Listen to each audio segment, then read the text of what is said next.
성벽이 완공되기 전 가장 치열한 대적의 공격이 펼쳐지는 그런 대목입니다. 무슨 일이든지 이 마지막 구간이 제일 힘듭니다. 마라톤은 42.19km를 뛰는 경기지만 진짜 경기는 30km 지점에서 나타나는 마라톤 벽과의 싸움이죠. 몸 안에 축적된 에너지가 모두 다 소모되는 지점, 마치 자동차의 연료가 완전히 바닥나는 것과 같은 바로 그런 거라고 할 수 있습니다. 잘 달리던 선수들이 스피드가 현저하게 줄거나 아니면 갑작스럽게 레이스를 포기하는 일이 이루어지는 마의 구간입니다. 마라톤만 그런 것이 아닙니다. 우리 모든 인생에서 마라톤 벽과 같은 그런 순간이 있어요. 마지막 다운데이 막판 집중력, 이게 참 중요하거든요. 제가 오늘도 이 달리기를 딱 하는데 1시간 딱 세팅하고 뛰는데 59분 30초에서 그만하고 싶은 거예요. 30초 딱 하면은 1시간인데 그 30초가 1시간처럼 느껴지던데.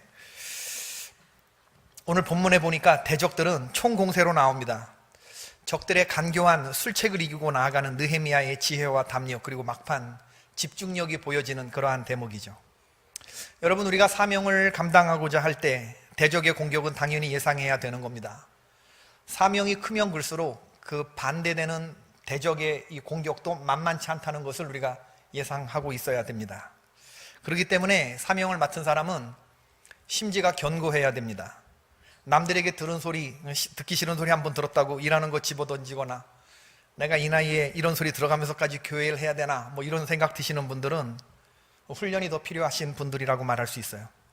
더 많이 깨져야 하고 더 많이 낮아져야 합니다. 이까짓 것 예수님도 당하셨는데 내가 뭐라고 이런 마음에 미리 생각하고 있는 그런 든든함이 있어야 돼요.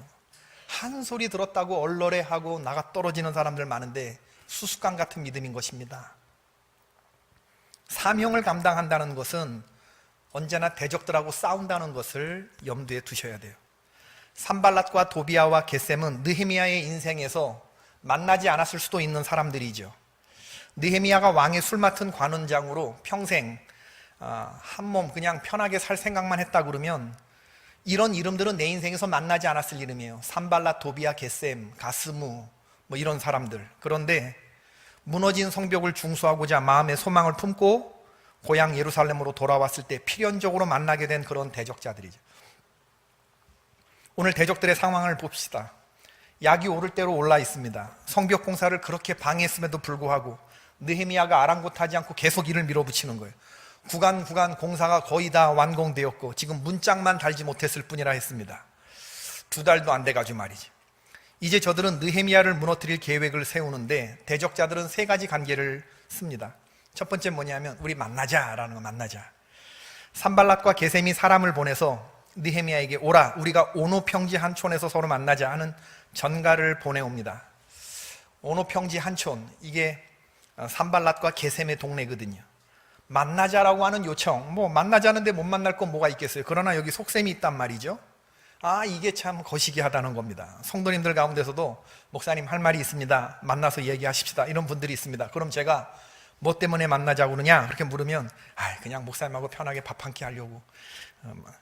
그러면 더 불안해집니다. 목사님, 제가 이러저러한 문제를 가지고 목사님과 상의드리고 싶어서 그럽니다. 혹시 30분 혹은 1시간 정도 시간을 내주실 수 있습니까? 딱 이렇게. 얼마나 좋아 여러분, 클리어하게 내가 이러저러한 문제를 가지고 목사님과 상의드리고 싶다. 그러면 그게 어려우면 어려운 대로, 힘든 주제면 힘든 주제로 제가 마음에 준비를 할 시간을 줘야 되잖아요. 여러분, 저한테 제가 껄쩍지근하게 있으면 뭐라고 그랬어요? 뭐 하자고 그랬어요? 짜장면 먹자고. 목사님, 저랑 짜장면 좀 드십시다. 그러면 저는 알아들어요. 이게 무슨 컴플레인이 있구나. 그러면 목사도 생각하고 기도하고 좀 준비하면서 만날 수 있잖아요. 이런저런 문제로 찾아뵙겠다고 하면 만나서 얘기하죠. 그냥 나와보시면 안다 이렇게 말씀하시면 저는 거의 실신 상태에 들어갑니다. 여러분, 말씀을 안 해주면. 그렇게 하면 제가 나가지도 않지만 특히 여자 집사님들, 권사님들 아무것도 아니라고 그냥 나와서 이야기했으면 좋겠다 그러시면 머릿속이 복잡해집니다. 경험상 여자들의 anything은 everything입니다. 아무것도 아니야. 아무것도 아닌 게 아닙니다. everything. 만나자고 그러는데 뭔가 속셈이 있어 보이는데 무슨 말을 할지 짐작이 되는데 그냥 나와서 얘기하자고 이러니 그 다음은 이 양반이 그냥 만나자고 할 양반이 아닌데, 이런 생각이 꼬리에 꼬리를 물게 되면 그 다음부터 머리가 그날 해야 될 일들이 하나도 손에 잡히지 않는 걸 경험하게 되지 않습니까? 산발랏과 게셈이 느헤미야에게 만나자는 얘기를 하는 거예요. 4번씩이나. 근데 여러분이 4번씩이나 같은 대답을 보내는 것도 쉬운 건 아닙니다. 느헤미야는 사역에 집중하면서 그들의 말에 대꾸하지 않습니다. 내가 이제 큰 역사를 하려 하니 내려가지 못하겠노라. 어찌하여 역사를 중지하게 하고 너희에게로 내려가겠느냐. 만나자라고 하는 걸 거죠. 두 번째는, 그러니까 5번째로 유언비어를 살포합니다. 있지도 않은 말들을 만들어내요. 5절에 보니까 산발랏이 봉하지 않은 편지를 종자의 손에 들려 느헤미야에게 보냈다. 편지는 봉해야 돼요, 봉하지 말아야 돼요? 중요한 편지는 봉해야 되는데, seal하지 않는 것은 보라는 얘기예요, 보지 말라는 얘기예요? 전달하는 사람조차도 봐도 무방하다, 그 얘기입니다. 봐도 무방하다. 편지의 내용이 모든 사람에게 알려줘도 괜찮다, 지금 그 얘기를 하고 있는 겁니다. 그럼 봉하지 않은 편지를 들려 보냈어요. 산발랏은 느헤미야를 올가맬 악성 루머가 백성들 가운데 퍼지기를 바랬던 것입니다. 6절에 나오는 가스무라고 하는 것은 게셈의 아라비아식 이름이죠. 이들은 있지도 않은 유언비어를 날조해요. 6절과 7절의 말씀입니다. 너와 유다 사람들이 모반하려 하여 성벽을 건축한다 하나니 내가 그 말과 같이 왕이 되려 하는도다. 또 내가 선지자를 세워 예루살렘에서 너를 들어 선전하기를 유다의 왕이 있다 하게 하였으니 지금 이 말이 왕에게 들릴지라. 그런즉 너는 이제 오라, 함께 의논하자. 이제 적들의 흉계가 뭔지를 알았어요. 느헤미야는 왕족이에요, 왕족이 아니에요? 왕족이 아니에요. 포로 귀환자 가운데 왕족은 스룹바벨이 왕족이에요. 근데 그조차 왕이 되지 못했어요. 그런 상황에서 느헤미야가 왕이 되려 한다고 하는 것은 포로 후기 상황에서 보자고 그러면 말도 안 되는 얘기예요. 왕족인 스룹바벨도 왕이 유다의 왕으로 추대가 되지 않았는데, 시대가 그런 시대였는데. 산발랏은 지금 메시아 돌의 사상을 선포했던 선지자들의 말을 왜곡해서 느헤미야가 선지자들을 앞세워서 저들을 방패 삼아서 왕이 되고자 하는 이 반역을 꾀하는 거다, 이렇게 말하는 거예요. 그러면서 지금 이 말이 왕에게 들릴지라, 이 말은 뭐냐 하면 내가 너를 아닥사스다 왕에게 수하겠다, 고소하겠다, 내용 증명을 보내는 겁니다. 있지도 않은 말을 가지고. 여러분, 술 맡은 관원의 왕의 핵심 참모이기 때문에 아무리 사실관계가 팩트가 아니라 그래도 아닥사스다 왕이 이 말을 들으면 이건 굉장히 기분 나쁠 얘기거든요. 누가 나를 상대로 고소하겠다고 하면 그건 기분 나쁜 일이죠. 아마 느헤미야가 이 2번째 공격에 대해서는 잠깐 고민했을 것 같긴 합니다. 그러니 우리 만나서 좋은 얘기를 좀 하자, 대화로 풀자. 느헤미야를 협상 테이블로 끌어내기 위한 음흉한 술수죠. 이에 대해서 느헤미야는 다시 사람을 보내서 말합니다. 8절, 내가 사람을 보내어 그에게 이르기를 네가 말한 바 이런 일은 없는 일이요 네 마음에서 지어낸 것이라 하였나니. 짧은 대응이지만 결코 나약한 대응은 아닙니다. 헛소리하지 말라는 거예요. 어디 네가 하고자 하는 대로 해보라는 겁니다. 잠언 20장 19절, 두루 다니며 한담하는 자를 조심하라 했습니다. 두루 다니며 한담하는 자들을 조심하십시오. 느헤미야는 정직한 종이었습니다. 거짓을 근거로 하는 대적의 공격에 진실로 맞서고 있습니다. 느헤미야는 적들이 이렇게 나오는 것은 나를 두렵게 만들어서 성전 역사를 중지하고 아무 일도 못하게 하려고 하는 적들의 협박이라는 것을 알고 있죠. 움츠러들지 않고 더욱 기도합니다. 주여, 이제 내 손을 힘있게 하옵소서. 짧게 기도하지만 실상은 손이 떨리고 있다는 것을 보셔야 돼요. 두렵거든요, 지금. 내 손을 힘있게 하옵소서. 두려우니까 더욱 힘을 달라고 지금 기도하는 거죠. 내 손이, 내 발이 떨리지 않게끔 능력을 부어 주옵소서. 이제 이 방법도 먹히지 않으니까 만나자도 해도 안 돼, 유언비어를 해도 안 되니까 3번째로는 좀 더 교활한 방법을 쓰는데, 느헤미야 진영 안에 있는 사람들을 매수. 3번째 방법은 매수를 하는 거예요. 들라야의 아들 므헬다벨의 손자 스마야가 두문불출하기로, 스마야가 대적들에게 매수당했습니다. 뇌물에 넘어갔어요. 뭐 이런 걸. 뇌물은 매기는 겁니다. 그죠? 뇌물은 여기에 넘어가 버리는, 넘어가요. 외부에서 공격하는 사람이 무서워요? 내부에서 두려움에 감염된 사람이 무서워요? 예? 내부에서 두려움에 감염된 그 사람이 선지자일 경우엔 더 무서운 거예요. 다른 사람도 아니고 리더 그룹인데, 느헤미야 진영에 있던 사람이기 때문에 느헤미야를 더 두렵게 만들었을 거예요. 성전 출입이 자유로운 제사장이고 동시에 선지자 역할을 감당했던 사람인데 얼마나 중요한 사람이에요. 적들이 만나자고 해도 만날 시간이 없었던 바빴던 느헤미야가 쫓아가서 만날 정도의 사람이었는데, 그가 하는 말이 뭐냐 하면, 스마야가 하는 말이 성전 외소로 가서 피하라는 겁니다. 대적자들이 암살자를 보내서 너를 해칠 거라는 거예요. 이게 간교한 술책인 것은 느헤미야를 위하는 것처럼 말하면서, 느헤미야는 성전 지성소 같은 건데 외소, 중요한 자리에 들어갈 수 있어요, 없어요? 들어갈 수 없는 사람이에요. 이건 법으로 안 되는 거예요. 들어가는 사람은 죽이는 것입니다. 제사장 외에는, 종교인 외에는 들어가지 못하게 되는데 이 정치가가 들어갈 수 없어요. 모세 율법에 의하면 생명의 위협을 받는 자가 성전 외소에 들어가 제단불을 잡으면 구원받는 케이스가 있기는 하지만, 이방 자객을 피해서 성소에 들어가는 것은 해당 사항이 없는 얘기거든요.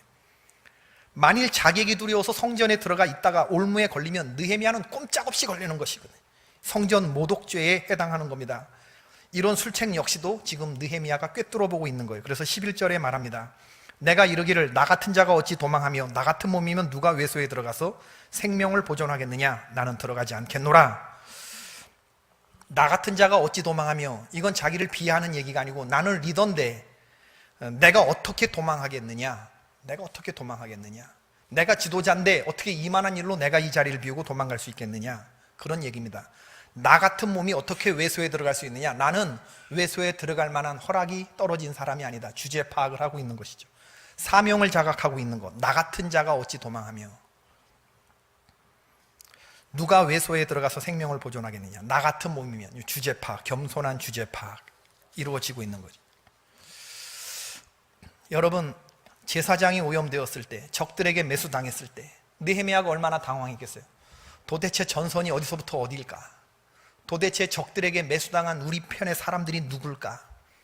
큰 역사를 할 때는 큰 시험이 오게 되어 있는데 도대체 얼마나 많은 우리의 리더 그룹들이 이 두려움에 사로잡혔을까? 분간이 되지 않을 때 느헤미야가 두려웠겠죠. 적들은 벌써 우리 집 안방까지 들어왔구나. 그 다음부터 일반 사람들이라면 누구든지 믿을 사람이 있겠어요? 믿을 사람이 없겠죠. 그러나 느헤미야는 두려움의 바이러스에 감염되지 않습니다. 느헤미야가 그와 대화를 나누면서 깨달은 게 뭐냐 하면 12절의 말씀, 깨달은즉 그는 하나님께서 보내신 바가 아니라 도비야와 산발랏에게 뇌물을 받고 내게 이런 예언을 함이라. 그들이 뇌물을 준 까닭은 나를 두렵게 하고 이렇게 함으로써 범죄하게 하고 악한 말을 지어 나를 비방하게 하려 함이니라. 그러면서 느헤미야는 하나님께 기도합니다. 14절에 내 하나님이여, 도비야와 산발랏과 여선지 노야다와 그 남은 선지자들 곧 나를 두렵게 하고자 하는 자들의 소행을 기억하옵소서 하였더라. 오노 평지의 한 촌에서 만나자고 하는 거, 봉하지 않은 편지를 보내서 유언비어를 살포하는 거, 선지자 스마야를 매수해서 음모 섞인 권고를 듣게 하는 거, 이게 느헤미야 편에서 보면 두려움의 공격이 점점 강도가 세지는 겁니다. 점점 더 두려운 공격을 하는 것으로 보셔야 돼요. 대규모로 몰려오는 적들은 오히려 사람들의 눈에 띄기가 쉽고, 아닥사스다 왕의 조선은 느헤미야도 갖고 있기 때문에 전면적으로 붙을 때에는 적들도 이게 만만치 않은 부담을 지고서 공격해야 했을 겁니다. 그런데 은밀하게 느헤미야를 암살하고자 한다고 하는 협박이 은밀하게 전해졌을 때 얼마나 개인적으로 두렵겠어요. 이건 굉장히 교묘한 괴계지, 괴계. 원수의 괴계. 여러분, 이런 두려움에 있을 때 누구한테 쫓아가야 돼요? 목사님한테 가야 되잖아. 그죠? 여러분 인생에 공고하고 두려움이 있을 때 목사님한테 가죠. 근데 목사가 매수당했어요. 누구한테 가야 돼요? 갈 데가 없어지는 거예요. 느헤미야는 누구를 믿어야 돼? 지금 나도 두려워 죽겠는데, 나를 지탱해 줄 이 제사장 그룹들이 지금 오염되어 있는데, 여선지 노야다와 그 남은 선지자들 곧 나를 두렵게 한 자들의 소행이 어떤 건지 주여 기억하옵소서. 그렇게 기도하면서 지금 나가는 느헤미야를 볼 수가 있어요. 오늘 본문을 보면서 적들의 술수도 예사롭지 않지만 막아내는 느헤미야도 정말 훌륭한 디펜스를 하고 있다. 하나님을 신뢰하는 절대적인 이 믿음을 바탕으로 두려움을 결박하면서 나아가는 멋진 느헤미야를 볼 수가 있습니다. 여러분, 우리 신앙생활의 길에서 이 두려움이라고 하는 주제를 결코 가볍게 보시면 안 됩니다. 남들 똑같이 두려워한다고 나도 당연히 두렵겠지, 뭐 당연한 거지, 이렇게 겁을 집어먹으셔서는 안 돼요. 믿음 위에 집을 세우시겠습니까? 아니면 두려움 위에 집을 세우시겠습니까? 사탄은 풍랑이 온다면서 우리의 마음에 조급함과 두려움을 일으켜서 우리 인생을 두려움 위에 세우게 만드는 존재들이, 서민 갑부 꾼, 이런 TV 프로그램이 있는데 제가 집에서 운동을 하다가 그를 봤는데, 식당 일을 하면서 안정적인 수입을 올리는 어떤 주인의 모습이 방송되었는데, 서민이지만 갑부예요. 뭐 대재벌은 아니지만 뭐 빌딩도 맺혀 있고. 그런데 주인하고 인터뷰를 하는데 이분이 두려움에 사로잡혀 있어요. 뭐가 두려운 거 봤더니, 이러다가 다시 옛날로 돌아가는 건 아닐까? 돈이 없게 되는 옛날에 그 가난했던 때로 돌아가는 게 아닐까? 돈이 없으면 사람이 경우를 찾을 수가 없게 되는데, 돈이 있어야 사람이 경우를 찾으면서 살 수 있는데, 그러니까 가게가 잘 돼도 마음에 평안이 오는 게 아니라 사람으로서 경우를 찾지 못하고 살았던 그 과거의 기억으로 자꾸 들어가는, 돈이 벌리면 벌수록 평안과 기쁨이, 구질구질했던 과거가 잊혀지는 게 아니고 과거가 점점 더 두려움으로 다가오는 조급함이. Just a little bit more, 조금만 더 벌면 지금보다 덜 두려울 것 같아서 어제와 별반 다를 바 없는 모습으로 오늘을 사는 그런 모습을 보면서, 열심히 사는 건 인정하겠지만 부럽지도 않고 닮고 싶지도 않더라고요. 두려움에 사로잡혀 있어요. 마틴 스코세이지 감독의 영화 에비에이터, 하워드 휴스의 일대기를 그린 영화인데, 이 하워드 휴스가 누구냐면요, 미국 항공 역사상 미 대륙을 최고 속도로 횡단한 도전적인 비행사이면서 천재적인 항공공학자였던 사람입니다. 뿐만 아니라 영화 제작자이기도 했어요. 지옥의 천사들을 비롯해서 다수의 영화를 만든 아주 열정적인 이 항공공학자가 영화 제작자이기까지 했어요. 뿐만 아니라 탁월한 사업가였습니다. TWA라고 하는 작은 항공사를 인수해서 국제적인 항공사로, 굴지의 기업으로 키워낸 사람이었거든요. 뭐 억만장자였던 건 당근, 이 하워드 휴스. 그런데 놀라운 사실은 1976년 4월 5일 그의 병원이 시신에 도착했을 때 의사들은 경악했습니다. 사망에 이를 당시 그는 영양실조와 탈수증으로 키가 188cm였는데 몸무게는 42kg밖에 나가지 않았기 때문에. 무엇이 문제였냐면, 이 사람에게 이 세균 공포증이라는 게 있었는데 평생에 떨칠 수 없는 두려움이었던 거죠. 그의 아버지는 성공한 사업가였고, 어머니가 이 불결함에 대해서 극도의 공포증을 가지고 있었던 중증 세균 공포증 환자였어요. 휴스는 18살 때 어머니와 아버지를 다 잃은 뒤에 많은 재산을 상속받았고, 그 상속받은 재산을 가지고 여러 번 도전 끝에 성공적인 인생을 살았어요. 그런데 마지막에 찾아온 건 뭐냐면, 어머니의 그 두려움이 그대로 아들의 것이 된 것이죠. 어머니가 두려워하니까 아들이 두려워지는, 어머니가 가졌던 똑같은 중증 세균 공포증 환자가 되어버리고 만 거예요. 문을 열 때도 크리넥스 티슈를 10장을 빼서 할 정도로, 이런 정도로 기괴한 증상을 보였고, 자신의 측근들을 만나지도 않았고, 만나야 될 일이 있으면 전화와 메모를 통해서 의사 전달을 했고, 호텔에 칩거하면서 유리관 안에 갇혀서 마지막 인생을 보냈던 사람입니다. 두려움이 한 영혼을 얼마나 정신적인 감옥에 가두어 버리는지, 그것을 보여주고 있죠. 두려움은 만국 공용어이고 인간의 보편적인 감정입니다. 나만 겪는 어려움이 아니죠. 종류가 다르고 정도가 다를 뿐이지 두려움에서 완전히 자유로운 사람은 없을 거예요. 대적의 두려움도 있고 내 안의 두려움도 있고 어떤 도전적인 과제 앞에서 우리가 갖는 두려움도 있는데, 이런 두려움 때문에, 우리가 이 두려움에 붙들려 있기 때문에 서로 동질감을 느끼고 위로하고 뭐 그런지도 모르겠지만, 여러분, 두려움은 위로하고 격려하는 차원을 넘어서 우리 극복해야 됩니다. 사탄은 하나님의 사람들에게 이 두려움을 심어주어서 아무 일도 못하게 만들어버리는 거예요. 두려우니까. 돌다리도 두들겨 보면 안전하면 건너야 되는데 건너지 못하는 사람으로 만들어버리는 거예요. 그러니까 왜 너 인생은 언제나 거기서 저 큰 바다 가려다가 찰싹거리는 파도 보고 언제나 같은 자리를 맴도는 그런 사람이 되고 마는 거죠. 하나님이 기뻐하시는 일들을 하지 못하도록, 어떤 도전적인 과제 앞에 도전적인 두려움의 대상들이 나타나는 게 있는데, 이건 브레이크 뚜루를 해야 되는데, 돌파를 해야 되는데 돌파하지 못하고 겁에 질려서 주저앉아서 아무것도 못하니까 전도도 안 되고 선교도 안 되고 구제도 봉사도 친교도 다 안 되는 것입니다. 두려움에 사로잡힌 사람들은요, 아무것도 못하고 아무것도 안 합니다. 디모데후서 1장 7절의 말씀, 하나님이 우리에게 주신 것은 두려워하는 마음이 아니요 오직 능력과 사랑과 절제하는 마음이다. 할렐루야.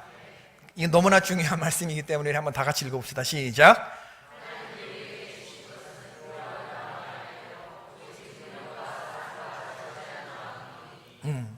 하나님이 우리에게 주신 것은 두려운 마음이래요?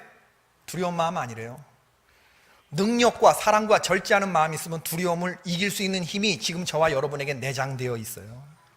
우리가 그걸 모를 뿐이지. 기획의 정석이라는 책을 쓴 그 박신영이라는 분이 있는데, 이 대형 프로젝트 기획 전문가입니다. 제일기획 삼성그룹에서 몇 천억짜리 들어가는 이런 기획서를 막 채택되고 이랬던 사람인데, 홍보기획 프로젝트를 맡아서 여러 가지 일했던 여성이에요. 독실한 크리스찬 젊은 친구입니다. 이 책 머릿말에 뭐라고 써있냐면, 먼저 내 삶을 기획하시는 하나님께 영광을 돌립니다. 제가 그 첫 문장을 보고 책을 집어들었어요. 대학생 때 청와대에 초청받아서 강연하는 그런 일이 있었는데, 자기는 그 일에 초청받았을 때 두려웠대요. 한국산업기술진흥원이 주관하는 테크플러스 2010 포럼에 전 세계 전문가들, 박사들, 기업가들 6,000명이 잠실 체육관에 모여서 대회를 하는데 프레젠테이션을 하는 일을 제안받았다고 합니다. 처음에는 이걸 제안하신 대학 시절 은사 교수님이 너무 편안하게 말씀하시길래 예스라고 대답했는데 정신이 퍼뜩 차려지더래요. 자기 말고 이번 프레젠테이션에 참가하는 연사가 누군가 봤더니 HP 퍼스널 시스템 그룹의 부사장 토드 브래들리, 증강현실기업 토털 이머전 아시아 태평양 대표 필립 파소리오, 타임이 주목한 21세기형 지식 제이론 러니어, 카이스트 정재승 교수, 버지니아 텍 데니스 홍 교수, 밀라노 폴리텍 로베르토 베르간티 교수, 이런 분들, 쟁쟁한 이런 업계의 최고 연사들이 나와서 프레젠테이션 하는데, 지금 이 박신영 씨가 자기도 나가서 그 한 꼭지를 해야 되는 거예요. 갑자기 두려움의 영에 압도되는 겁니다, 이 박신영.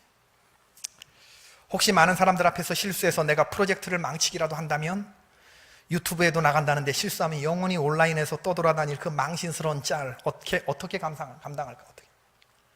공모전 23관왕이라는데 별것 없네 하는 사람들의 경멸과 조롱도 두렵고, 예전에 발표를 하면서 아무것도 생각나지 않아서 그저 눈만 꿈뻑꿈뻑거리다가 망신스럽게 내려왔던 그 경험의 트라우마, 이게 다시 도지면 어떡하지? 이런 두려움에 서는 거예요. 마치 번지 점프를 하기 직전에 아찔한 느낌이 들어서 자다가도 벌떡벌떡 일어났다는 거죠. 그리고 프레젠테이션을 제안한 교수님에게 전화를 걸어서 저 정말 죄송한데요, 교수님 죄송해요, 저 정말 도저히 못할 것 같아요, 번복해서 죄송해요, 이런 전화와 이런 문자를 썼다 지웠다를 100번은 한 것 같대요. 100번은 자기가. 그러면서 성경이 입각한 이야기를 하더라고요. 두려움은 능력이 모자랄 때 올 수 있대요. 기회를 얻든지 못 얻든지, 그래서 평상시에 실력을 쌓아둔 사람들은 두려움의 노예가 안 될 수 있다는 겁니다. 하나님 우리에게 두려운 마음을 주신 게 아니라 오직 능력과 할 때 그 능력이 있는 사람들, 준비된 사람들, 내공을 쌓은 사람들은 두려워하지 않습니다. 준비 안 된 사람들에게나 두려운 거지, 능력이 있는 사람들한테는 두려움일 수 있습니다. 가만히 있지 말고 오늘도 나는 한 발자국 앞으로 내디디려고 한다. 아무것도 가진 게 없는 사람이라고 자책하며 그만둘 것인가? 아니면 아무것도 가진 게 없어서 후달리는 예스라고 했지만 오늘도 나는 두려움 앞에 선다. 그리고 한다. 할 만해서 하는 게 아니라 그냥 한다. 그리고 결국 하게 된다. 할렐루야. 진짜 이런 얘기를 하면 이렇게 가슴이 좀 뜨거워지고 그러는 거 없으세요? 여러분, 사명자들한테 이런 자세들이 있어야지. 할 만해서 하는 게 아니고 그냥 한다. 빡신 기획, 지금 거기 사자인데 삽질 정신으로 결국 하게 된다. 할 만해서 하는 게 아니라 그냥 한다. 그리고 그냥 하다 보면 하게 된다. 하는 사람이 된다.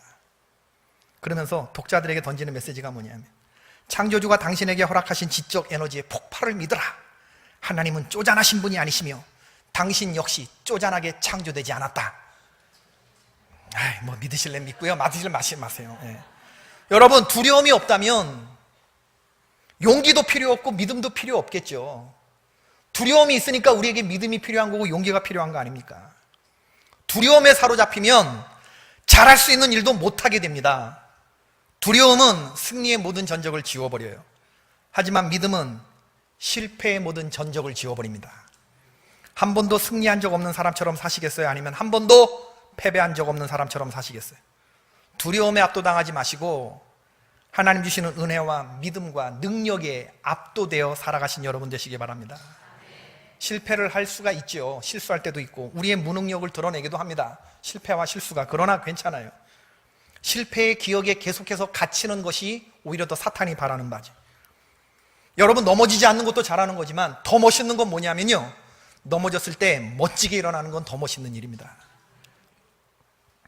하나님 우리에게 주시는 두려운 마음이 아니고 능력과 사랑이 두려움을 쫓아냅니다. 요한일서 5장 18절 시작. 사랑 안에 두려움이 없고 온전한 사랑이 두려움을 내어 쫓나니 두려움에는 형벌이 있음이라. 두려워하는 자는 사랑 안에서 온전히 이루지 못하였느니라. 여러분, 하나님 사랑하시고 여러분에게 사명을 맡겨주시는 여러분 스스로를 사랑하시길 주의 이름으로 축원합니다. 내가 나를 사랑할 때 그 사람 멋있어져요. 내가 뭘 할 수 있겠어, 이게 아니라 잘하는 사람은 잘하는 대로 5달란트 받은 대로 살겠지. 그러나 나는 2달란트 받아도 내게 주신 하나님 부르라고 하는 노래가 있고 내게 추라고 하는 춤이 있는데 그럼 나는 내 거 추면 되는 건데, 이렇게 생각하는 사람, 저 이상형 목사의 테마인데 얼마나 멋지고 근사합니까? 여러분, 안 멋있나요? 1등 하는 사람들만 멋있습니까? 노력하는 2등은 안 멋있어요? 종은 주인을 두려워합니다. 그러나 아들은 아버지를 두려워하지 않아요. 저는 이 하나님을 믿습니다. 하나님이 우리의 아버지가 되신 것을 믿어요. 나는 주님의 종이기도 하지만 하나님은 나를 믿어주셨다고 하는 걸 내가 내 목회 인생에서 경험하기 때문에 누가 뭐라 그래도 저는 기죽지 않습니다. 여러분, 할렐루야. 하나님이 우리한테 그러잖아요. 이제 너희는 두려워하는 종의 영을 받지 않고 너희들은 이제 아들이다, 딸이다. 종은 100가지 일 중에 한 가지만 잘못해도 주인에게 벌 받을까 봐 절절매죠. 그러나 아들은 실수하고도 얼마나 당당한지 몰라요? 제가 제 아들을 봐도 그래요. 99가지 잘못하고 한 가지만 잘해도 당당합니다.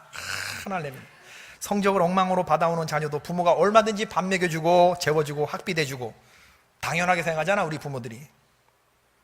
이 세상 어떤 모진 풍파에도 불구하고 부모의 사랑을 듬뿍 받고 자존감 있게 자란 아이는요, 두려워하지 않고 세상에 당당히 세상에 맞설 수 있는 그런 아이들로 자라게 되는 거예요. 자신감을 뿜뿜 불어넣어 주셔야 돼요, 여러분. 사랑이 두려움을 쫓아내. 제가 중학교 2학년 때 담임 선생님이 수학을 가르치는 분이었어요. 우리 반만 수학 특강을 열심히 해주셨는데 담쌤이 수학 선생님인데 우리 반이 전교에서 수학 꼴찌였어요. 왜? 나 같은 놈이 있어서. 선생님 성질 장난 아니셨습니다. 수학 다 찍는 놈, 나 같은 놈이 있으니 볼 생각도 안 하니. 하루는 선생님이 이번 시험에서 수학 한 문제 틀릴 때마다 한 대씩 패겠다고 그랬어요. 아주. 네. 얼마나 공부를 안 했으면 때리면 애들이 공부할까 싶어서. 응? 진짜 저 운명을 예감했습니다. 25문제인데 25대 터지겠구나. 사는 게 다 싫더라고. 중학교 2학년 때. 중2 얼마나 무서운 나이입니까? 근데도 사는 게 다 싫더라고. 그 얻어맞을 생각. 진짜 때리면 때린다는 때리는 선생님이었거든요.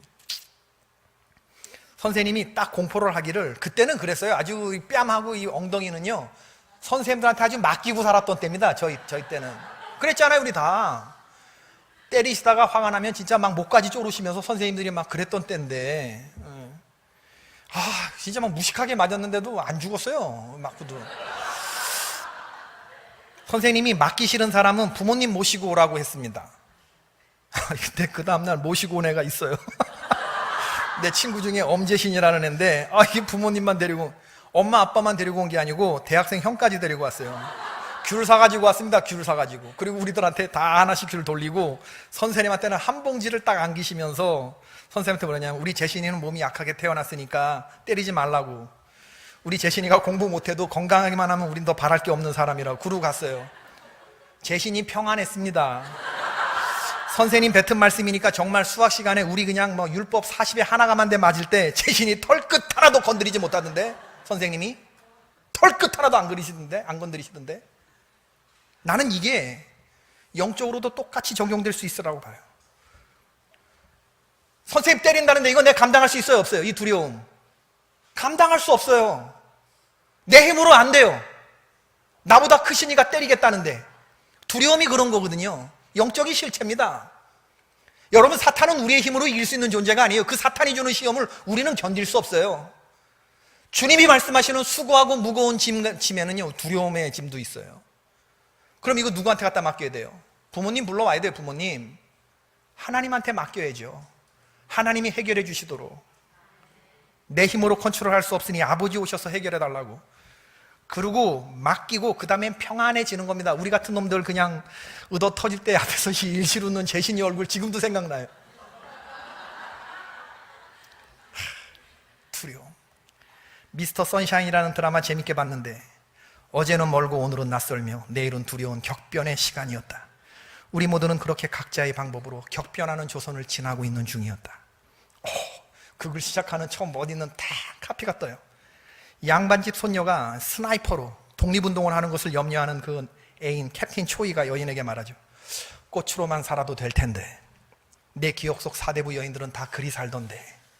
그러자 여인이 환하게 웃으면서 답합니다. 나도 그렇소. 나도 꽃으로 살고 있어. 다만 나는 불꽃이요. 거사에 나갈 때마다 생각하오. 죽음의 무게에 대해. 그래서 정확히 쏘고 빨리 튀지. 할아버님께는 죄송하나 그렇게 환하게 뜨거웠다가 지려하오. 죽는 것은 두려우나 내 그리 선택했어. 진짜 쭈뼛 섭니다. 이런 얘기 들 때마다. 두려움에 사로잡히지 않는. 인생에서 여러분 성경에 보면요, 외로움이라고 하는 외로움을 다 겪어본 사람이 누군지 아세요? 가만히 읽어보면 두려움이라고 하는 두려움을 다 겪어본 사람이 누군지 아세요? 생명의 위협. 다윗, 아브라함, 다윗, 믿음의 거장들은 전부 다 이 두려움에 정말 섰던 사람들이에요. 다윗, 아브라함, 본토 친척 아비의 바운더리를 떠나서 하나님의 말씀에 복종하고 떠날 때 그 두려움의 강도. 다윗, 사울을 피해서 가족도 만날 수 없고 어디도 갈 수 없는 그렇게 도망자의 신세로 살았던 그 다윗이 최종적으로 시편 27편 1절부터 6절에 고백하는 거군요. 여호와는 나의 빛이요 구원이시니 내가 누구를 두려워하리요. 여호와는 내 생명의 능력이시니 내가 누구를 무서워하리요. 악인들이 나를 내 살을 먹으려고 내게로 왔다가 실족하여 넘어졌도다. 군대가 나를 대적하여 진칠지라도 내 마음이 두렵지 아니하며 전쟁이 일어나 나를 치료할지라도 내가 오히려 안연하리로다. 내가 여호와께 구할 것은 딱 한 가지인데 곧 나로 내 승전에 여호와의 집에 거하며 여호와의 아름다움을 앙망하게 하려는 것이다. 여호와께서 환난 날에 나를 그 초막 속에 은밀히 지키시고 그 비밀한 장막 속에 날 두신다. 이제 내 머리가 나를 두른 내 원수 위에 들리리니 내가 그의 장막에서 즐거운 제사를 드리겠고 노래하며 여호와를 찬송하리로다. 두려움에 압도당하는 것이 아니고요, 내 생명의 능력, 여호와는 나의 빛, 나의 산성, 자기가 쓸 수 있는, 나를 보여줄 수 있는 모든 수사들을 다 동원하면서 그분이 하나님인 것을, 하나님을 바라보는 거예요. 두려움 현실을 보는 게 아니고. 하나님 한 분만을 두려워하는 여러분 되기 바랍니다. 그래야 나머지 것들이 두렵지 않을 수 있어요. 하나님 두려워하지 않으면 우수마발이 다 두려워질 거예요. 그 다음부터는. 사명자를 공격하기 위해서 대적들이 만들어내는 온갖 거짓 술수들, 거짓된 소문, 거짓된 우정, 거짓된 예언, 거짓된 조언, 이런 것들을 바로 분별할 수 있는 지혜를 달라고 하나님께 간구하시기를 바랍니다. 오늘 느헤미야를 보세요. 이게 좌우 분간이 안 돼갖고, 그래? 만나자, 이씨. 끝장을 보자, 오늘 너랑 나랑. 니도 군대 끌고 나오고 나도 군대 끌고 가고 우리 한번 오늘 죽어보자, 너랑 나랑. 뭐 이러면서 어디 혈기를 부리면서 붙습니까? 그런 모습 전혀 찾아볼 수가 없어요. 삼자 대면하자. 뭐 쓸데없이 돌아다니는, 절대 감정에 치우친 대응을 하지 않아요. 두려움에 사로잡혀서 지금 당장 진행시켜야 할 일도 손 놓지 않습니다. 지금 나는 사명에 집중할 때, 지금은 시시콜콜 대응할 때가 아니라 성벽을 완수할 때, 현실이 고단하고 힘이 들면 하루하루 버텨내는 것이 힘들고 어려울 수 있어요. 그러나 여러분, 그런 천금 같은 오늘 하루를, 일어나지도 않을 내일을 염려하면서 걱정과 염려로 오늘을 그냥 흘려보낼 수는 없는 겁니다. 왜냐? 어제 죽어가던 사람이 그토록 살고 싶어 했던 오늘, 그토록 살고 싶어 했던 내일, 그 시간을 지금 우리는 살고 있는 것이거든요. 어제 죽어간 사람들이 그토록 살고 싶어 했던 내일, 오늘 우리가 두려움에 사로잡혀서 아무것도 안 한다면 그 사람 게으른 사람이에요, 악한 사람이에요? 악하고 게으른 종 되는 거예요. 악하고 게으른 종. 아무것도 못한다면 우리가 수수깡 같은 믿음의 소유자라는 것을 드러내 보일 뿐이죠. 어떤 말을 듣고 어떤 말을 버릴 것인지, 내 생각이 아닌 하나님의 생각, 기도의 자리에서 물으시고 기도하시는 여러분 되시기를 바랍니다. 이런 능력은 기도 외에는 다른 방법이 없어요. 기도하는 자가 답을 얻게 되어 있습니다.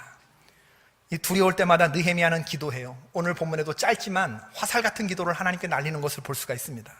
상황을 하나님께 기도하면서, 대적들의 공격을 술수를 주시하면서 기도합니다. 대적들과 씨름하지 않고 하나님에게 그 두려운 문제들을 아뢰면서 성벽 중수 본연의 임무와 씨름해요. 아주 멋진 영적인 대응 아닙니까? 명백한 우선순위, 현명한 분별력, 담대한 용기, 어떤 환경 속에서도 흔들리지 않는 멋진 믿음의 소유자. 하나님의 사람 천연기념물 성도는 이렇게 대응하고 나아가는 겁니다. 여러분, 말씀을 맺겠는데, 배짱이 좋은 것과 담대한 것은 다른 문제입니다. 태산 같은 문제가 덮쳤을 때, 태산 같은 문제 앞에서 휘청휘청 하는 거, 그러지 말고 움직이지 않는 태산같이 진중한 주의 종들 되시기를 바랍니다. 여러분 힘으로는 안 돼요. 하나님의 힘이, 능력이 더해졌을 때 이게 가능한 줄로 믿습니다. 그러므로 오늘 우리들이 오늘 하나님께 그 능력을 달라고 기도하는 것입니다. 여러분 삶의 두려운 문제들, 걱정되는 문제들이 있잖아요. 그런 문제들 주님 앞에 가지고 나와서 기도하시는 겁니다. 집회기간 중간에 월요일 새벽, 월요일 저녁에 안수기도 받으셨던 분, 강사 목사님한테 전량 리콜 있습니다. 월요일 새벽, 월요일 저녁 안수기도 받으신 분, 제가 전량 리콜합니다.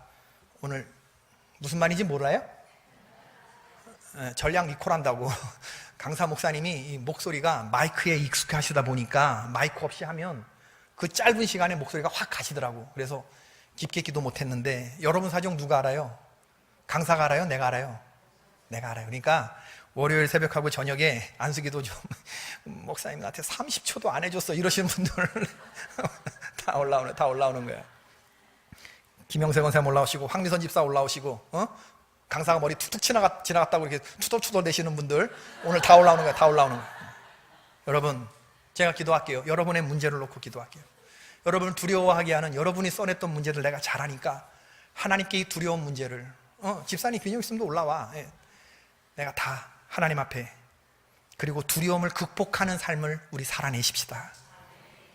하나님께 기도하고 주님께 두려운 문제를 말씀드렸으면 하나님이 해결해 주실 줄로 믿고, 그 다음에 성전문을 열고 나갈 때는 두려움이 완전히 극복된 사람처럼 삶을 살아내는 거, 이게 신앙의 열매라고 강사 목사님 말씀하셨잖아요. 살아내는 거예요. 살아내는 거예요. 십자가 밑에 내려놓고, 두려움이 깊어지면, 두려움이 길어지면 영적인 피로감이 오고 다 내려놓고 싶어지고 다 그만두고 싶어져요. 영적인 침체가 오게 돼 있거든요. 그럴 때 여러분 주님 앞으로 달려나가서, 주여 두렵습니다. 대적들이 나에게 이런 두려움을 줍니다. 이기고 나아가게 하옵소서. 두려움 없는 사람 아무도 없어요. 두려움 느끼지 못하는 사람들이 있기는 있죠. 공동묘지에 계신 분들. 살아있는 사람들만이 두려움을 컨트롤하고 나갑니다. 두려움 컨트롤하는 것이 내공이고, 두려움 컨트롤 된 만큼 우리의 신앙의 내공인 것을 기억하셔야 돼요. 11월에 접어들었는데 하나님을 향한 감사의 달이죠. 그리고 아직 한 장 남은 달력을 바라보시면서 마지막 집중력을 다해서 느헤미야와 그의 백성들처럼 문짝 못 달고 있다, 문짝 다 달고 완전히 끝내는, 그래서 하나님 기뻐하시는 사역을 끝장내는, 정말 우리 때에 그 놀라운 역사를 이뤄내는 저와 여러분이 될 수 있기를 주의 이름으로 축원을 드립니다. 두려움을 컨트롤하며 나아가는 믿음의 종들 될 수 있기를 주의 이름으로 축원합니다. 다 나오셨어요. 우리 아까 불렀던 찬양 중에